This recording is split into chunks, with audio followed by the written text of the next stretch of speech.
নমস্কার, আমি অরবিন্দ ঠাকুর। আপনারা দেখছেন প্রতিদিনের মতো আজকের খবর। তো এখন শুরু করা যাক দর্শক। ভারত সরকার নতুন বিল নিয়ে আসছে।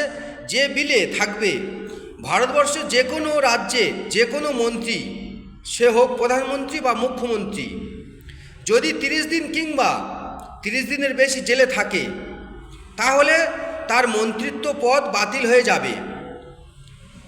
অপরাধমূলক কাজ করার জন্য ভারত সরকারকে জানাই হাজার সালাম বা হাজার কুর্নিশ এই বিলটি আনার জন্যে। এই বিল পাশ হলে জনগণের ভালো হবে। জনগণ আপনাদের পক্ষে আছে এবং থাকবে। এইভাবে ভারতবর্ষের সংবিধান সংশোধন করতে হবে। কারণ তখনকার সময় যে আইনটি ঠিক বলে মনে হয়েছিল, এখনকার সময় হয়তো সেই আইনটি ঠিক না, তাই সংশোধন করতে হবে। বর্তমান যুগ অনুযায়ী সংশোধন করতে হবে। তখনকার সময় যে আইনটি ঠিক বলে মনে হয়েছিল, এখনকার সময় পরিবর্তন হয়েছে, তাই সে আইনটি ঠিক বলে মনে হচ্ছে না, তাই সংশোধন করতে হবে।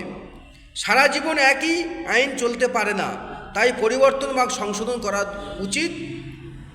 10 বছর কি 5 বছর অন্তর সমস্ত আইন সংশোধন করা উচিত বা পরিবর্তন করা উচিত, দেশের স্বার্থে, জনগণের স্বার্থে।